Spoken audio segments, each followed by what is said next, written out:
Serving their community is who they are because they love where they live. REMAX 3D Real Estate is proud to bring you Heart of Greenville, a video series dedicated to celebrating all the wonderfully great things about Greenville, Texas. On every episode, Tanisha Denny will share Greenville's story through the stories of people who call Greenville home. This is Heart of Greenville.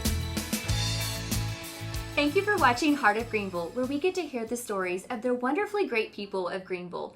I asked Pud Kearns to come on the show because she is a true Greenvilleite that has a heart and passion for Greenville and is always willing to tell us what's going on new in the community. I hope you enjoy watching Heart of Greenville. Here's my conversation with Pud Kearns. Hey y'all, I'm Tanisha Denny, your host of Heart of Greenville. Today, we are at this beautiful farmhouse listing that Joanna Arnwine with REMAX 3D Real Estate has listed out on FM 118.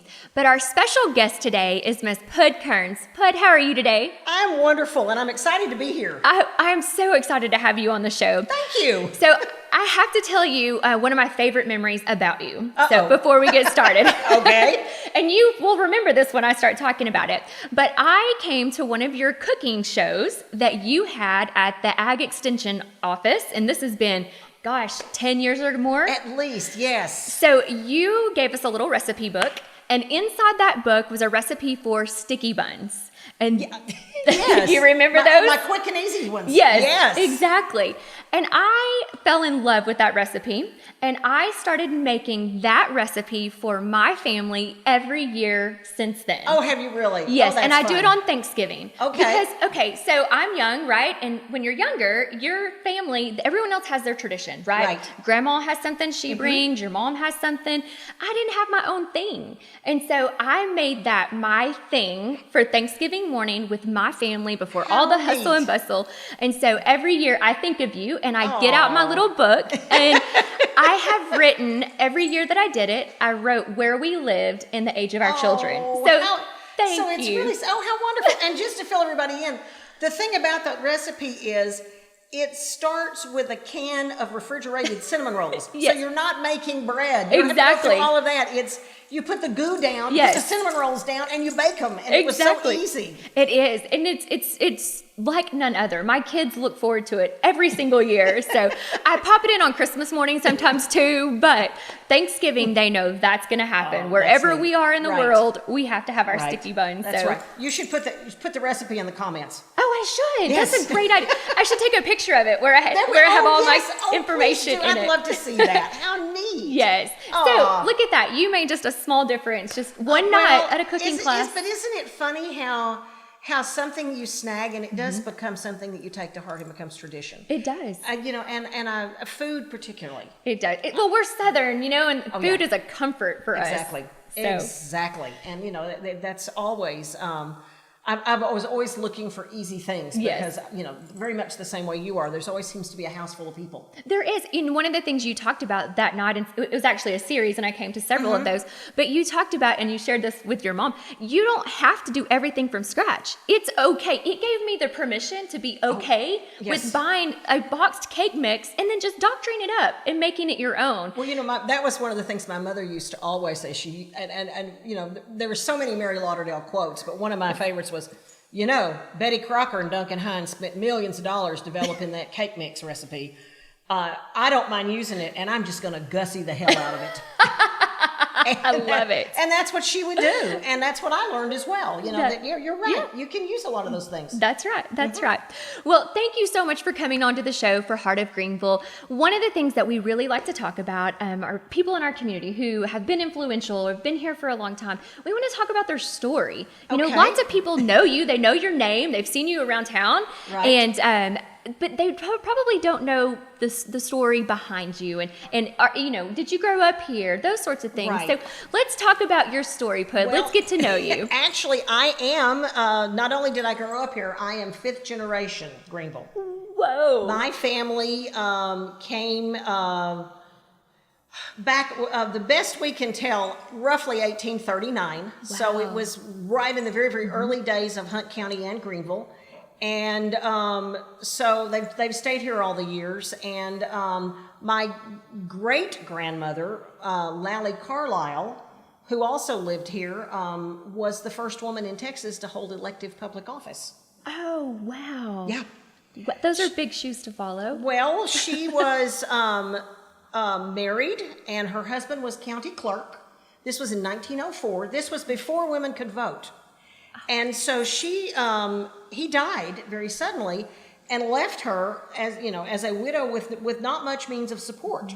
Right. And so the county commissioners appointed her to fill his term until the next election, to at least allow a little time and stability. And the reports were that she did a very good job, but it had to go all the way to Austin and through the Supreme Court to make sure it was all good. Really? But she served as county commissioner, and she's buried at East Mount Cemetery in Greenville. And there's actually a historical marker on her grave. How special. And there's been a really fun tradition that started. And it started in the 2016 election. There was the whole big thing that I saw on TV about people taking their I voted sticker and putting them on Susan B. Anthony's grave to remark that. To remember that. So I took mine and put it on Lally's tombstone. And I just stepped back, snapped a picture on Facebook, and just posted it and didn't think anything about it. And it wasn't me that was the genius. It was Dan Perkins, because he was the second one, and that started it. Oh, and so people started taking their stickers. That is so awesome. And so when you go vote, then you drive over to East Mount Cemetery. She's on the main road on the left, about halfway down, and there's a historical marker, and so people have started. How cool is that? So we have our own little spot now that some others did, not me. But isn't that neat? So cool. I know. Okay, I'm gonna have to do that now. That is awesome. Yeah. I'm so glad you shared that. Oh, well, I think it's kind of neat. Yes. So my roots go way back. I did graduate from Greenville High School, left for 10 years, and then came back. And I was involved in my family's business for a while. And then later, got involved in housewarmers. I raised my own boys here. And so tell me this. You skipped over this. You said, I left for 10 years and came back. What did you leave for? What did you do in those 10 years? Partly I went to college. Okay. I also worked at that time as a fashion designer, first children's wear and then junior dress and sportswear. And then my husband graduated from seminary and graduate school and got a job in Jefferson City, Missouri. Oh, wow. So we moved to what at the time I thought was the ends of the earth. I bet. Particularly for fashion design. Yes. And I really thought, oh my God, I will never, ever get a job up here. But as it turned out, Stevens College, which was a women's college that had a very fine fashion department, was about 30 minutes up the road. And they were always looking for people with experience. So I found myself teaching college for about 5 years. And then we came back into the family business. And many people know that was Mary's Puddin' Hill. Stayed there for, I guess it was maybe 25 years. Wow. And then sold that business and moved on to other things. Yes. So tell me this. What specifically brought you back home? It was Mom and Dad wanted me to. They wanted you to. Yeah, it wanted both my husband and I Right. to be in the business. And so we came back and did that. And that's a big deal. I mean, to make that decision to move your family back home. Right. Did you view Greenville differently when you came back? I had always loved it. Mm-hmm.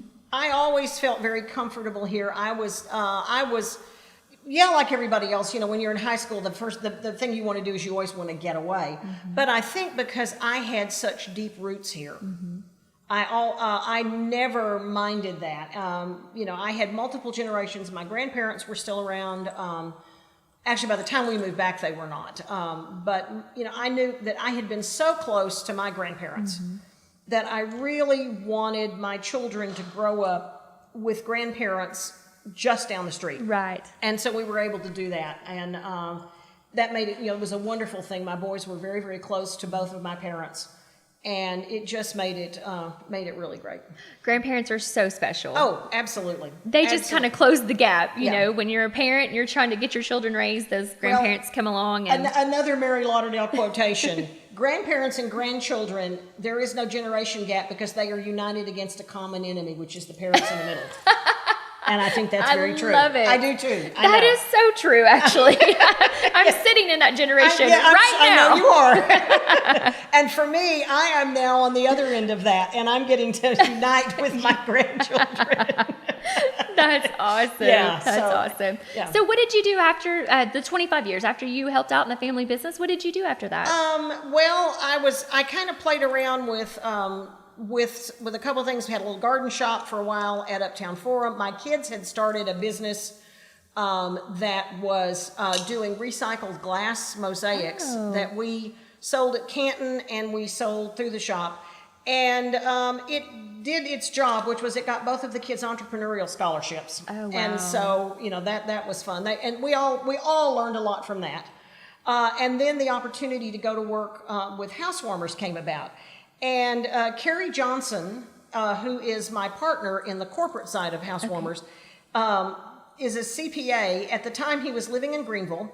And I've always laughed and said his midlife crisis came along, and he did the audit on housewarmers, because as a franchise operation, you're required to have an annual audit. So he was hired to do the annual audit on this company, was captivated with the idea of the new resident welcoming service.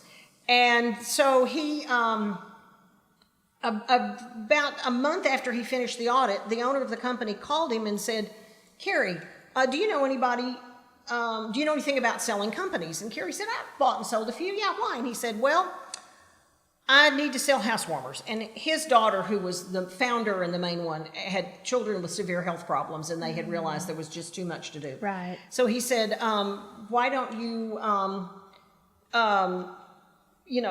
would you be willing to help me with this? And so Carrie said, yeah, let me think about it overnight. And he called him back the next day and said, well, I've already found you a buyer, and it's me.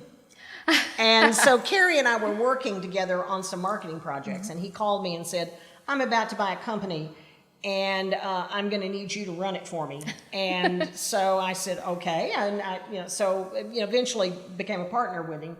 And what Housewarmers is, it's a new resident welcoming service. And in fact, I have my You have sample. a little bag? Yes. Yes. Yes. And this is a red bag that we give to new residents that come into the community, or new homeowners. And in many cases, in some cases, they are people who have moved from one home to another. But many, they're still grateful for the bag. Yes. And there's all kinds of items in here that are from local businesses. There's information on the community. There are things on social services. There's a good tourism brochure. And then a lot of the businesses put in a flyer or brochure. And then I produce the little community guide. Yes. That is full of all kinds of wonderful information about the community, ways to volunteer, calendar of events and things. Oh, I love your calendar of events. And we love participating as REMAX in I know. Housewarmers. You're It's so great. One of my business sponsors in the bag. And then there's a gift book that also has offers from local businesses. And there's all kinds of nice things in there. They're not coupons. They're, things like a free oil change or free pie. Right. Or Oh, is that an anxious pie, I yes, bet? it is. It is. I So love anyway, their pie. and so I have so much fun because I go up, knock on the door. You never leave a bag. You have to be able to visit with the people and hand it over. So I'm learning about people and where they come from, and it's so interesting. It's so great, and you get to be boots on the ground, and not just do. for sell by owners or new construction. And so you are truly getting a great gauge of who's moving here. Exactly. So do you mind sharing with us a little Oh, bit? What are your I would be statistics happy kind of to. saying right now? Where Well, are people coming from that are and moving here? It's interesting as I've watched, and particularly as we've seen this. What I'm going to call explosive Yes, growth in Greenville. I would agree with that. In Yes. the last maybe 5 years. What I saw, early on was, but you could always tell when L3 had hiring Yes. up and downs. But what I began to see as we started getting the housing inventory particularly in the new construction out along Jack Finney, or 1570 for us old timers, where there were neighborhoods that were out there that were close to the plant, where a lot of young engineers, this was in many cases their first home, and they had a young family. And that always delighted me because I would think, okay, these are the people that may be like my parents' generation that came to Greenville with what was then Timco. Right. And many, many iterations later to become L3 Harris. But they stayed here and they raised their families and they got involved in the community and they got involved in the schools. And so I'm hoping in seeing some of those young engineers, we may see some of that.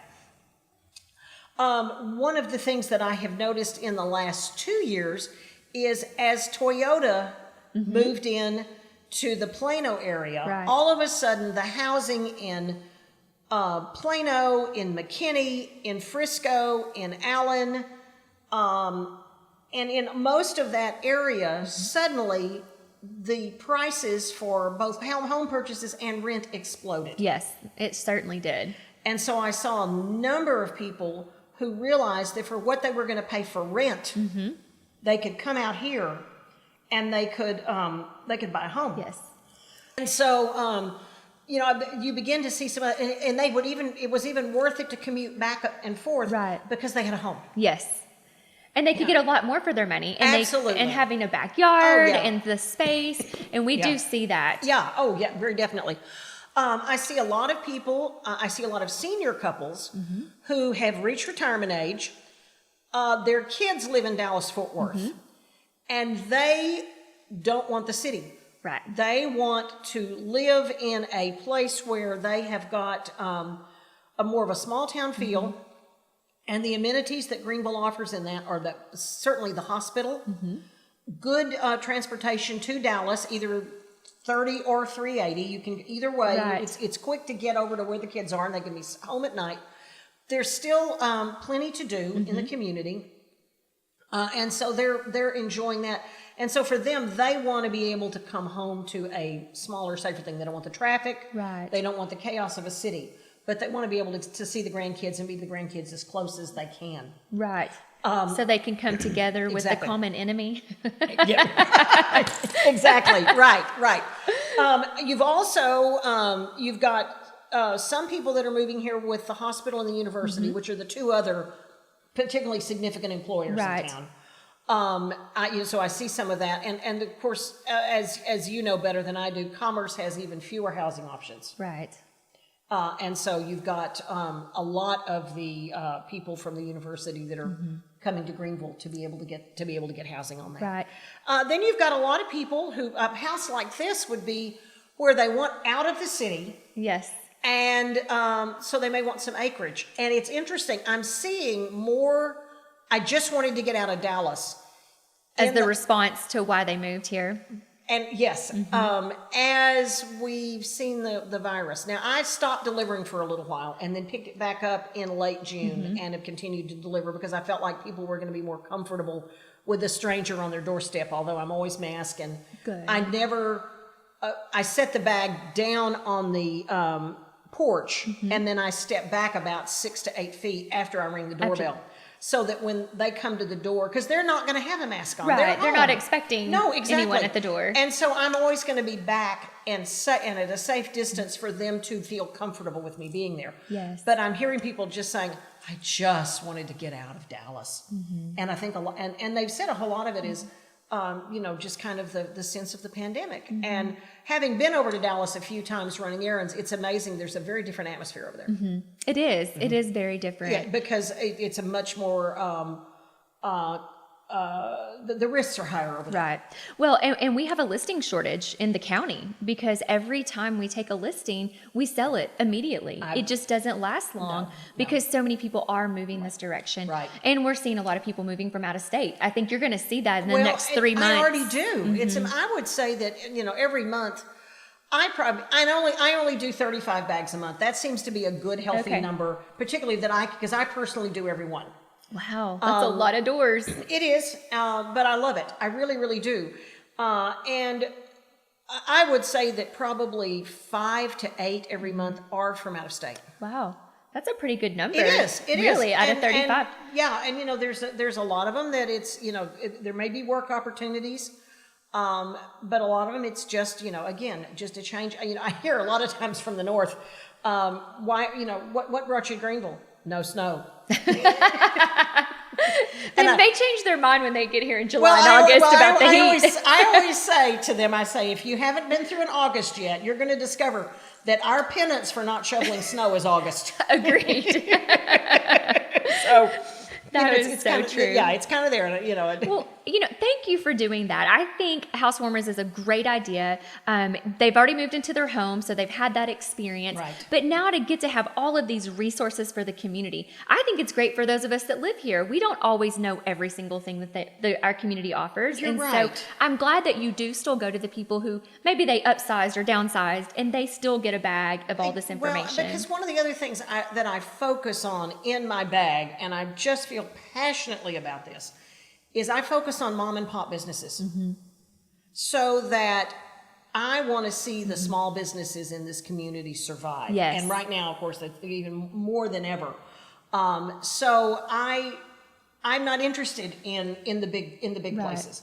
I want to do that, and so I think a lot of the locals even forget. Right. We do. We do, take that yeah. for granted. Right. So yeah, and we don't always support the locally owned restaurants, and Right. we don't buy our tires or get our car serviced Right. at the local places. I think there is a movement of that. I know in our company, we've worked really hard to support Love Where You Live, Hunt County, and Right, yes. shop local, support local. And I am more mindful of that today. And especially being a business owner of a small business in Sure, Hunt County, exactly. I want to support Right. other business owners here. So Yeah. I think I love that you focus on that. Well, and Housewarmers corporately does, because That's great. we have affiliates in Royce City, Fate, Rockwall, Forney, Allen, Frisco, McKinney, Sherman Denison, Salina Prosper, Granbury, Wow.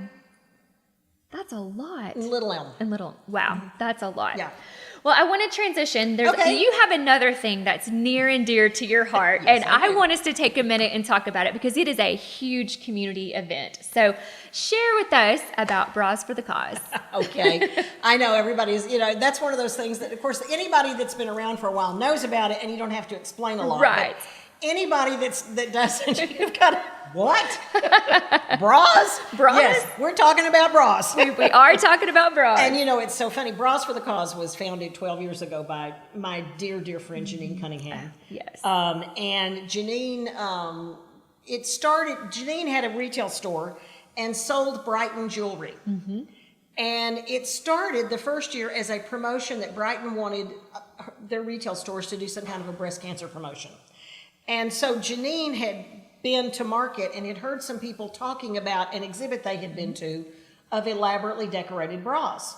So she came home and started the idea and began to think about seeing if this would work. And I borrowing a line from the musical Hamilton, I was very fortunate because I was in the room where it happened. And I was there when Janine very first started and began to think about the idea.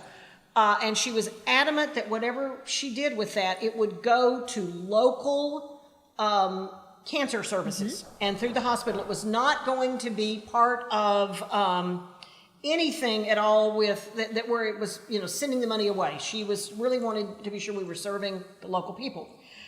So we've worked with the hospital for every single year. But the idea is the community comes together and decorates bras. And yes, they're real bras. They're real bras. They're real bras. We've decorated I several, know, and we even I have a love bra it. bee. and it's so much fun. And then they're treated like an art exhibit.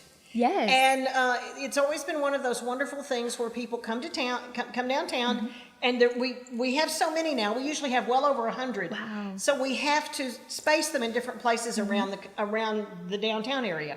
So it's for one evening, and the way we raise money is we have corporate sponsorships, and then we also have voting. And people vote on their favorite bra, and it's $1 a vote. And so you have got, you've got all this fierce campaigning for votes. Yes. So you end up with, the bras that raise the most money, the top 5 money raisers, all get what you referred to as a Brabby Award. And those are Barbie dolls that are covered in pink glitter. We do homemade trophies. Janine always said, the cheaper we can run this thing, the more money we get to put to the cause. Yes. And I love that. I do too. And so we have tried very, very hard to make sure, if we get ready to spend a penny, we'll say, now, would Janine approve of this? Yeah. Because she's still around and we don't want to face her. That's a great leader right there. Exactly. I am one of the 3 chairmen of this. And Does that make you a big boob? I am a big boob. Okay. And that is our title. We are very proud of our title. And Janine is the founding boob. Oh, I love it. Yes. Yes. And it seems that big boob is a permanent title. Yes. Until you retire. It's an honor to be a big boob. It is, but then you're stuck. But it also makes it fun because the team that works together, Dana Cash and Lisa Hill and I, it's a lot of fun to work together, and it does make it go from year to year. The thing that has amazed me is how the community has embraced this. Oh, yes. And, the very first year of Bras for the Cause, they had 50 bras and they raised $3,000, which was really pretty neat. It's really cool. Enough to where Janine said, let's do another year. This will be year 12. Last year, in year 11, we crossed over $1 million in total money we'd raised. And we now, in most events, we raise over $100,000 a year, which is just incredible. I always love to see those numbers go up one at a time. I know. It is one of the biggest events that the community truly gets behind. To raise over $100,000 year after year is incredible. And they do it. Yes. The thing that I always laugh and say is that really what the big boobs do is come up with the theme every year, because that's also part of the fun, is figuring out what the theme's going to be, and the T-shirts and the categories, and then just kind of standing back. And this community has created everything else that happens with this event. It has. The whole what we call shameless campaigning. Yes. That started when a few people, I think it was from both Caddo Basin Utility Company and the Hunt County Tax Office, both decided to dress up one year and carry signs around promoting their bra number, and kind of had a little bit of a showdown of having one. And people were like, "Oh, what a good idea!" Yeah. And so it's become more and more, and people show up in costumes with these massive posses of people. Oh, it's an awesome event. It's so much fun. It's so much fun to see all of that, and so it's been enjoyable. And then we've turned around, and the money has gone back to the hospital. We have used it in some very interesting ways. It's ended up buying some serious equipment. Oh, it has. The very first thing we did was donate to Fit Steps for Life. And then we created Janice's Closet, which is our still ongoing project. It's still the one that's near and dear to our heart. And any woman who goes through breast cancer treatment at Hunt Regional Hospital or is referred to Janice's Closet from social workers or whatever it may be, who cannot afford things like the prostheses if she's had a mastectomy, a wig, the bras, compression garments, all of those specialized things that are quite expensive, may or may not be covered by insurance. Right. You can come to Janice's Closet and we provide those to you free of charge. That is awesome. It really is. And until you've gone through that, I don't think you realize how important that is. I know I've heard the stories of the people who've had that opportunity and what a blessing that is for them. It's such, the emotional impact of cancer is so horrible. To be able to help mitigate some of that helps healing. It helps everything about it. We've also helped purchase the mobile mammography unit, which goes out in the county to different locations. At the time that we bought it, only 1 in 3 women in Hunt County that were eligible for a mammogram got one. Wow. And I think now it's up to 60% of women get them. So That's awesome. it is bringing that awareness. Right. We've made that that impact. Yes. And then we bought a UV light sterilization unit for the cancer center that they could use to go in and sterilize the rooms. You sweep them with UV light, and that was used for to be able, in particularly the infusion rooms.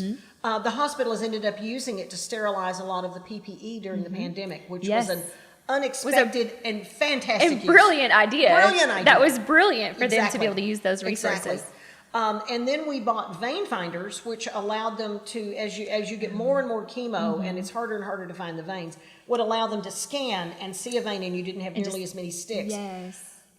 We ended up in a situation where the prices were so great. We bought an extra one and just said, here, let they go down or whatever. Right. Well, it's turned out that one's ended up in the NICU unit. Oh, that's awesome. Oh, man. So, a lot of what we That's do, great. and then of course the last one and the big one we did is the 4D CT scanner, which Yes. allows, it is something that enhances the radiation treatment. And it instead of taking still pictures, it actually takes videos. The videos. That is awesome. Yeah. Well, So- I have a question for you. Okay. And I think it's going to be very easy, and you're going to have to figure out how you want to tie this up into a bow. But I want to ask you, what is it that you love about Greenville? Because our show is about the heart of Greenville, and you've been so involved in the community, being a fifth generation Greenvilleite. Right. What is it to you that's near and dear to your heart, I guess, that says, I love this about Greenville? Oh, it's definitely the people. It is the people. I love the heart. And again, Bras for the Cause is a fantastic example where, what could have been just a one or two off event, because the community took hold of it, became this outrageous, wonderful, crazy event that everybody looks forward to every year. Yes. And let me just, go back to that real quick and say, we are going to be doing it this year. It will be virtual. Yeah, oh, that's right. Yes. We don't feel like we can safely do an event in the public because we have too many cancer patients and hospital employees. But we're working on one that's going to be lots of fun. We'll still have lots of decorated bras. We're still going to have Brabby Awards. We're still going to have voting.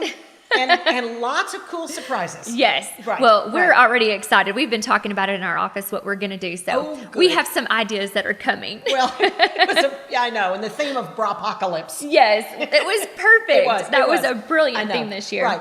But, that back to the people, that's one of the things, that I think is wonderful. I think there is a generosity. I saw on Facebook last night that somebody was talking about that they were working on an article for the Herald Banner that was in the paper this morning about people coming up from the coast. And that some of the hotels already had some reservations booked. And you begin to see this little thread below that going, do we need to do something for these people? Do we need to, to get them together and whether it's take food, do we need to provide some entertainment? What do we need to do for these people? And the fact that, people were already thinking about that. Right. Oh, yes. It shows their heart. It does. The fact that almost any event that you've got, and we've got so many wonderful things that under normal circumstances happen in this community. Right. And that people show up and work. They roll up their sleeves and they work. That we can raise the kind of money that we raise in this community. I know. That Bras for the Cause can raise over $100,000 a year. But you have so many other events that raise good money. Yes, they do. And you hear all the time how generous the community is. And I think that's one of the things that makes Greenville great. I think the fact that so many new people have come to town and have embraced the community and have added to a richness. It's like a pot of soup, that you've got, your base, but then you start throwing in these other people that become the seasoning.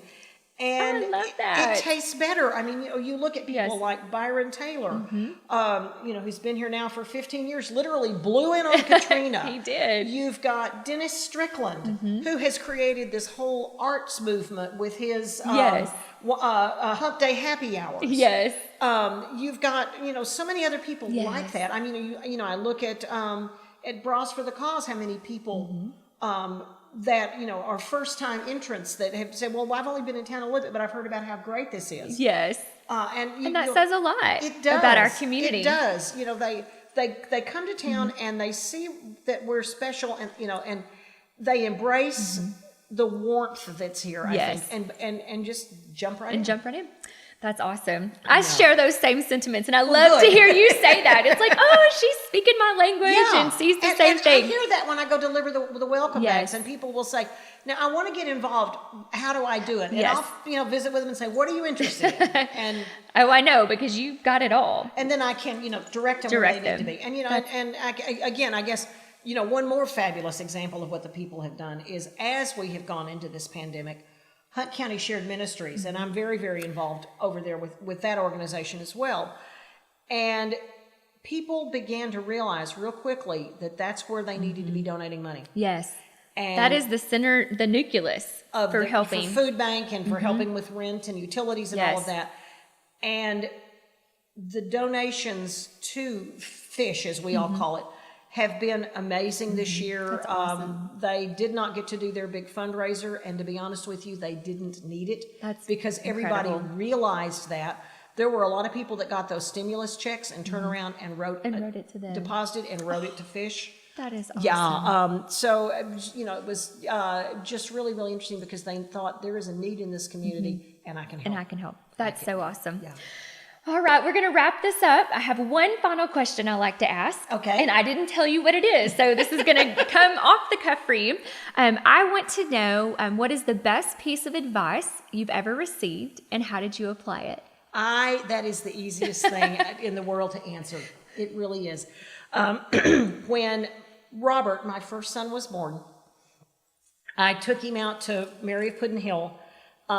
He was about a week old, to show my employees that were all out there, the baby. And then, of course, everyone was real excited about that. And my mom and dad were beaming. It was their first grandchild. Aww. And there was a man who had worked for my family in many capacities for many, many years, named Raymond Clayton. And Raymond was one of the people I couldn't wait to show Robert to. And so, of course, for me, it was even more than that. I handed Robert to Raymond, who's holding him, and he's loving on this baby and looking at him, and he looks up at me, and in very, very serious terms, he says, I only have one piece of advice for you. And I said, okay. He says, never, ever make a promise to this child that you cannot or do not intend to keep. Wow. That is incredible. And that piece of advice has been so powerful because I applied it completely in raising my kids. If they would look at me and say, do you promise? And I would have to say, I'll promise I try. I can't promise I'll make this happen. I can promise I'll give it my 100%. But I really tried to take that seriously. And so it established a level of trust. Oh, I'm sure. Absolutely. And then I've tried to do that same thing with every bit of dealing I have. Never make a promise that you cannot or do not intend to keep. That's awesome. Yeah. Man, we all need that advice. Everybody can use that advice. Don't we?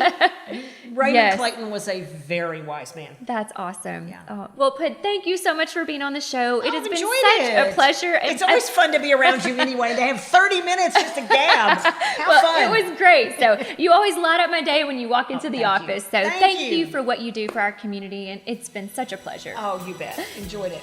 All right. Thank you. Thank you for watching Heart of Greenville.